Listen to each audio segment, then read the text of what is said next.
एक मरतबा बुलंद तरीन आवाज में दुरूद शरीफ का नजराना पेश करें।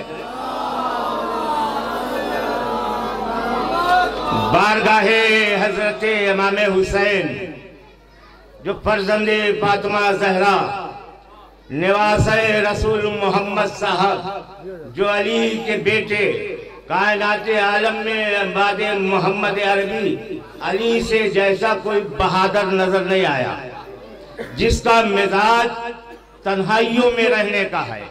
अली उस ज़ात-ए गिरामी का नाम है जिससे हर मजहब के बड़े बड़े पेशवा रहनुमाओं का ताल्लुक है।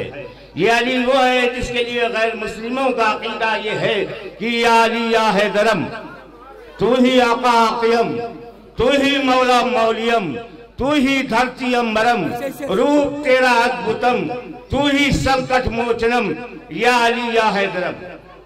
अली का वो मिजाज है जो मंजिलों में मेराज की मंजिल में अली तन्हा नजर आए, अल्लाह के घर में अली तन्हा नजर आए, नजफ में अली अकेले नजर आए, मदीने में हुजूर को आशिक घेरे नजर आए। तज़ीज़ान वतन बारगाहे सरकारे मदीना में बुलंदतरीन आवाज में जोश व खरोश के साथ बुलंदतरीन आवाज में दुरूद पाक का नजराना पेश करें।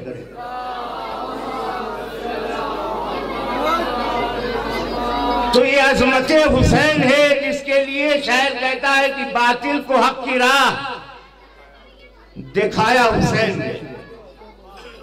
हक क्या है ये जो हक को बताया हुसैन ने, और इंसानियत पनाह यहां पा रही आज, हर कौम को गले से लगाया हुसैन ने। और जिसका सबूत और प्रूफ हुसैन टेकरी शरीफ है, जहां हर धर्म के लोगों की आस्था है, सबकी मनोकामना इसी दर पे पूरी होती है। यानी आस्था का मुकाम अगर हमारे हिंदुस्तान के हिंदी भाइयों को है तो वो सैयदना हजरत इमाम हुसैन से है। इसीलिए किशन सीतापुरी ने कहा था कि भारत में अगर आ जाता हृदय में उतारा जाता, यूं चांदमणि हासिल को धोखे से न मारा जाता, प्यासों का स्वागत करने गंगा का किनारा होता, और दो बूंद अगर जालिम असगर को पिला जाता, संसार में पानी का कुछ काल न पड़ जाता। कायनात आलम में हमारा हिंदुस्तान इसीलिए है महान, इमाम हुसैन आना चाहते थे हिंदुस्तान।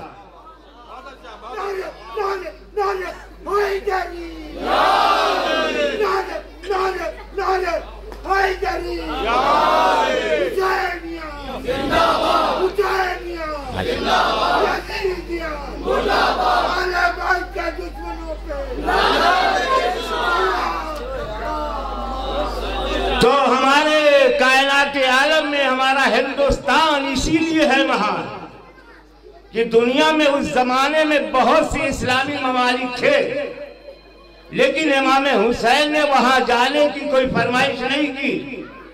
इमाम हुसैन हिंदुस्तान आना चाहते थे, और इसीलिए आना चाहते थे कि हिंदुस्तान वो सरजमीन है जहाँ हिंदुस्तान के हर मजहब के लोग पाए जाते हैं। इसकी महानता यही है।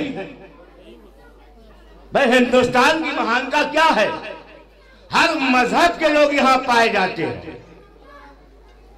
तो जहाँ हर मजहब के लोग पाए जाते हैं उसी सरजमीन पे हमारे इमाम हुसैन आना चाहते थे, लेकिन सरजमीन अरब इराक के शहर करबला में रोक दिए गए। अजीज़ान मोहतरम, इन इमाम हुसैन के कसीदे दुनिया में आज क्यों पढ़े जा रहे हैं? उनका हर अमल मुताबिक आयत कुरानी था। जैसे एक मैं मिसाल दे दूं, सब्र, तो किसी नबी ने ऐसा सब्र नहीं किया, किसी वली ने ऐसा सब्र नहीं किया, किसी ऋषि मुनि अवतार कलंदर ने ऐसा सब्र नहीं किया जैसा सब्र हुसैन ने किया। और सब्र किसे कहते हैं? सहनशीलता की हद को जो पार कर जाए, तो सहनशीलता की हद को पार करने वाले तना हुसैन नजर आए। और इसीलिए अल्लाह को कुरान हकीम में कहना पड़ा, इन्नल्लाह मअस साबिरीन, अल्लाह साबिरों के साथ है। तो हमारा इस्लाम कलमा पढ़ने वालों को कुरान से यही दर्ज दे रहा है कि इन्नल्लाह मा साबिरीन, ताकि हिंदुस्तान में अमन और शांति कायम रहे।